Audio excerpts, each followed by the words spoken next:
Hey friends, Christy here with Little Roots Ranch, and today I wanted to show you my seed starting rack.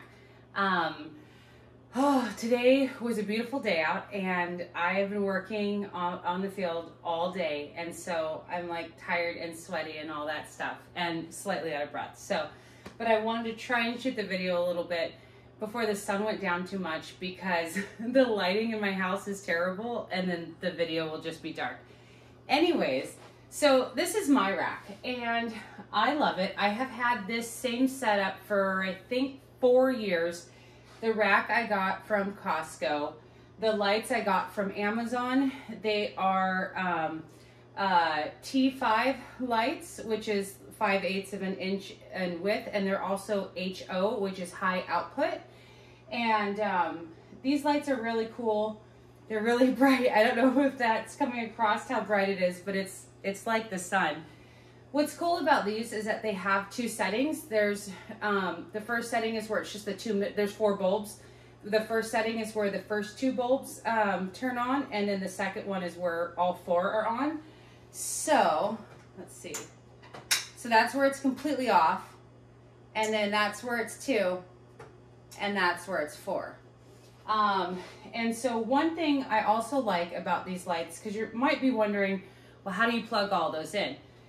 The answer is that I plug them into each other. So I don't know if you can see this or not, but this is an outlet. Like I could plug a fan into it or something like that. And on the other end is the actual like plug or whatever. And so that comes down through here and comes in and plugs into this one, and so forth. So the top one plugs into the middle one, the middle one plugs into the bottom one, and the bottom one plugs into the wall. Generally, I'd like to have this rack flipped around, but my outlet is over there, and there's no outlets by the stove. So I have to have it backwards, which is good because I've become an expert at knowing who are the switches on the other side. One thing, if you are going to have these type of lights layered like this, is I find that the cords are really, because the ballast itself are really, really light. They're like aluminum and reflective and stuff like that. So you have to be careful with the cord, because if it's laying on the ballast, like it'll easily like just put it, oops, as I'm dropping stuff, it'll just put it down. And so one way to keep it up, now this is a true secret of the trade. What you need are 2 wood chips and some rubber bands. Anyone who knows me knows that I fix everything with sticks that I find on like out in the land. I clean my grill with wood chips. I use wood for everything. But that's what this is, and I'll show you, because I'll give you like a closer trade by trade tour and explain some things that I have going on. But so that's how I keep these cords sort of organized, and then of course it plugs into the wall. One thing you'll notice, don't worry about this mess up here, but one thing you'll notice, or I think you'll notice, is that this section is smaller than this section, which is smaller than this bottom section. So big, medium, small, sort of. And so that's made for the different growing stages of the plants. So when you're using artificial light, like even though it's really bright, in all reality, nothing competes with the sun. And so I have all my lights up because nothing's even germinated yet. But when it does, I'm gonna drop them to about like a couple inches from the tallest plant. And so these ones all I have them like put away. I don't know if you can see this, but this is a chain, and they all have them. And so I use the chain and little hooks. Obviously, these are all the little bars right here. And so I hook them and I bring them down. It's a really fun task to do by yourself, especially when they're all connected and stuff like that. And then I just raise them up as the plants grow. And for this one, which is my smallest section, I always hope, fingers crossed, that my plants don't grow up and get burned. That does happen sometimes. But what I can do is take this out and actually take all this stuff off here, put the light on top of this, and then create a large rack here. So that's kind of what I do. That's basically towards the end of the season when I'm like freaking out because everything's too tall. I don't have enough room and I'm wondering why I started so many starts and then I do it all over again the next year. But so I'll give you a closer thing. I did want to say too, I know that some people have asked about the specific lights I use. I don't remember the brand. It's not like a sponsor thing or whatever, but they're T5 grow lights. And, oh, I think it's Lightwise. But what I use is the F54 T5HO. And so the fluorescence, the F is for fluorescent. The T5 is for the size, like of the actual bulb or whatever. It's, like I said, the 5/8 of an inch. And the HO is the high output. The 54, I believe, is 54,000 watts. And so fluorescent, 54,000 watt, T5 bulb, high output. And then usually there's like 3 numbers after it. Doesn't really matter. Those are the specific ones that I use. I don't know. I don't know if you can see that. Probably gonna mess it up. Don't mind my dirty nails because I've been working in the garden all day. Let's see. I felt like there was one more thing I wanted to say. Oh, I want to do a quick. So the top row. Oh, let me reverse on that again. Sorry. So my seed starting rack might look a little different than your seeding rack depending on what you have going on. Because for me, I'm at that awkward stage where I'm well overdue for outgrowing this rack, but I haven't financially achieved a small climate controlled greenhouse with heat mats and stuff like that. I did think I was going to get that this year, but I think it's going to be next year. So until then, I obviously only have so much room. And of course, real estate with the lights. So for me, I only start my heat loving stuff. So that's my tomatoes, peppers, tomatillos, eggplants, celery, eucalyptus. Yeah, I said celery. Eucalyptus, which I'm really excited. It's my first year growing eucalyptus. So if you have any tips, let me know. But I'm mostly growing it so I can trim the stems and hang them from my shower because I think that's going to be cool. And then also to put with flowers and look pretty and smell amazing. But that's the only things that I'm starting here. Like in the past when I had a smaller garden, I would start things like the cabbage and the broccoli and lettuce and all of those things.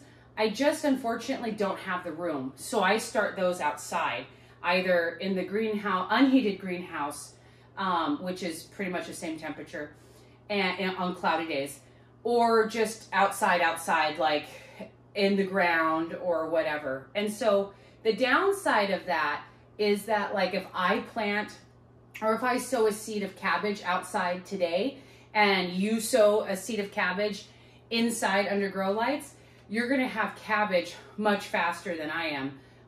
So I have to wait a little bit longer. But I just unfortunately don't have the space. But maybe one day I'll have a really big grow room and that'll be so amazing. The top row are my peppers and I started those last week and I did soil blocks. And then if you notice these are mostly tomatoes and these are tomatoes shifting into the other stuff.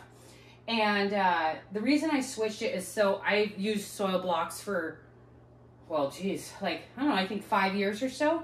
And I was making these blocks and the mixture just didn't feel right to me. Like I felt like it wasn't holding the water right. I felt like it was too heavy. I used compost that I've had outside for a year, but I think it was the compost I purchased, I think had too many like wood chips in it that aren't broken down, and it threw it off. And you know, this is my one go of the tomatoes. And so not that I wanted to sacrifice peppers, but so I was like, you know what, I think I'm going to switch it up and do something different because I have used this style before. This is like open cell planting, but these are basically 5x5 trays. And so I just poke little holes and put the seeds in there. And when I transplant them, I'll break it apart. And tomatoes, you plant deep anyways, right? And horizontal. And so I'll deal with that later. And I found it to grow pretty good plants. So the top row are soil blocks that I'm not super happy with. I think it'll be fine for the peppers. Time will tell, I guess. And then the bottom rows, I've used a mix. It's a 50-50. I did buy a bag of compost. I just got this one. It's a Cedar Grove compost, organic, whatever. And then, oops. And then the other 50-50 part, or the other part of the 50, is this Sungrow Professional Growing Mix. And it's got, I don't know what it's got in it, like a peat and perlite and I don't know what else. Maybe some compost in there. Some kind of sterile growing medium. But I use that 50-50. And then one thing I did different this year, which I use the Sungrow. I'll be honest, it's pretty expensive and harder to get since the pandemic started. The other option is the, oh, what do I use? Shoot, it's gonna be crazy, I don't have a bag. Oh, I'm sorry guys, or folks, oh, what is it? ProMix? Yes, ProMix. It's also a white bag, and then I think I use the mycorrhiza one. It might be I think it's an M on it, maybe it's a B. I'm pretty sure it's an M. And so that one is still a little heavy on the wallet. But like I said, I cut it half and half with compost. And so it goes pretty far and I like it. I find that it grows really great plants and that keeps them moist, but not too moist and all that stuff. The one thing I did different this year was I added this, and I don't know, I want to see what it has, but it's a, who is it? Down to Earth. None of this stuff is sponsored. I'm not a sponsored person. But Down to Earth, the 333, it's a starter mix, and you're supposed to put a little bit where, like, you wouldn't like put it on the top or put it in like foliar feeding or dilute it with water. You want it actually in the growing medium, so that way the roots have it. And it's got mycorrhiza. I think it's got alfalfa meal, fishbone meal, langbionite, oyster shell, basalt, feather meal, and kelp meal. And then humic acid, derived from leonardite. I might have said that wrong. It says that the humic acid increases micronutrient uptake by plants. I don't know. I usually mix in azomite as well, which has minerals like crazy, and it's just amazing for plants. It's just literally ground up rock. Azomite stands for A to Z, but I just didn't have any, and so it's not in here. But that's what I started. And now, after my long-winded thing, thank you if you're still watching, I will show you each of the different things and what I have going on. Of course, if you have any questions or you want to share like what you have going on, what you've started, or what your growing setup is, or any questions for myself or for others or the community, you know, almost everybody here is Pacific Northwest, and then I get some Texas and then some East Coast and the UK and stuff like that. But I'm going to bring you to a closer look of everything and show you what I have started. All right, hold on just one moment. Okay, what to show first? Well, obviously, I'm going to show you the wood chip thing. So it's just a wood chip and like a rubber band, and that holds all. I've got one down here as well, and those hold the lights. Getting to the light, I think you can see, yeah, see that's an outlet, and on the back is where the cord comes out, and it comes around because the top one doesn't have anything plugged into it. This is the middle one, and so the top one plugs in there. And then down to the bottom, the middle one plugs in there, and then the bottom one obviously plugs into the to the wall. But okay, so these are the soil blocks, and I've made hundreds, thousands, whatever, of soil blocks, but I just really didn't like how they were turning out. Like they feel kind of chunky and like, I don't know, woody or something like that. And so I'm not really sure. I think it'll be fine, but I stopped out. I made a big batch too. It took me like all day to mix everything. But the top here are all of the peppers. I've got 2 flats of the escamille, and then I've got red flame, which I believe is a, what is it? A cayenne. And then Mellow Star, which is Shishito. And then, what is that? Altiplano. In the back, honestly, I don't remember. And what is this? Highlander. I'm trying a bunch of different ones. I notice in the Pacific Northwest, it's really, really hard to grow bell peppers. So what I do is I look for the smaller, well, they're about the same size, not as wide, but they're a little longer 3-lobe peppers. And so I've just been, shishito peppers grow fabulously for me, but I'm trying to work on like getting pepper that I really like. If you guys have a pepper that you absolutely love, please share it with me. I haven't had any luck with mini bell peppers. They're just always so small. Okay, so down here, we're moved on to tomatoes. And as you can see, I think, yeah, I mentioned it earlier, but these are the 5x5 trays. I just watered them because they're new, so that's why there's the standing water. But I put the mix in here, and so I would just like put like little holes and then put the seeds in there. And so that's kind of what I've got going on. These ones are Juliet, which they're a little bit large. I haven't grown them, but they're one of the ones I'm most excited for. They're all around really good tomato, kind of like a plum paste tomato, larger than a cherry, but not a very large tomato. True tomato flavor, excellent on salads and pastas and all kinds of stuff. So yay for that one. Over here, I've got green zebra. So every single year I grow green zebra for my best friend. And so that's continuing. In the front here, I've got lemon boy because I just love yellow and orange tomatoes. They're my favorite. Mostly just, I think they look cute. And then in the back here, I've got Coralina. And in the front, I've got Galahad, which those are both newer for me. Those are wonderful red tomatoes. I believe one is determinate and one's indeterminate. And then of course we've got the staple, which is the Sun Gold, which is a cherry tomato. I'm sure all of you are familiar with that. Coming down here, I've got, sorry, shift around. Over here are more cherries. So in the front, I've got Washington cherry, which that's a new cherry tomato for me. And in the back, I've got Gold Nugget. And those Gold Nugget is really the workhorse of tomatoes. There are cherry tomatoes that taste a little better. I mean, they taste great. Like, I'm not saying that in a negative way, but there are sweeter cherry tomatoes. But Gold Nugget is always the earliest and it's always the most dependable. So I always find it as just a staple.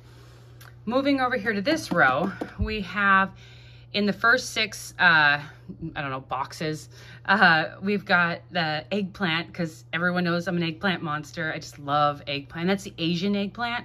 It grows better. It's harder to get the larger, rounder Italian ones in our weather. And the back, I've got my tomatillos. And over here, I've got, in this L shape, the trays or whatever, those are celery. And which are the world's tiniest seeds, by the way. It's always tedious to do those. And then these 3-inch trays or pots, those are eucalyptus, which I'm really excited. I've never grown it before. I think I already said it, but if you have any tips, let me know. I think I'm already late starting it, but that's okay. The DTM was really high. I think it was like 125 or 140. So I'm not sure if I'll get any, but we'll find out. And then over here, these are my fall leeks. That will go into like late fall, early winter, overwintering, eat off of them kind of a deal. And so they're the same leek. It's just some of them are in 3-inch and some of them are in the 5x5 trays. I mostly just wanted to experiment with, you know, what that's going to look like and what the difference is. Ooh. Okay, so there's top row, medium row, bottom row, and then let me put the camera back and I will be right back. Okay, so that is the tour of my indoor seeds setup, sorry.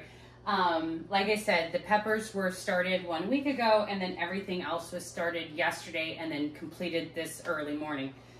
So nothing's germinated yet, but this is kind of how I'm doing it. If you have any questions, drop them down below. If you're still watching, thank you. If you wouldn't mind giving a like on the video, that helps support me and also makes me feel good. And yeah, if you need anything or whatever, just comment that. And thank you for watching and happy gardening. I can't wait to hear about your seed startups. Bye.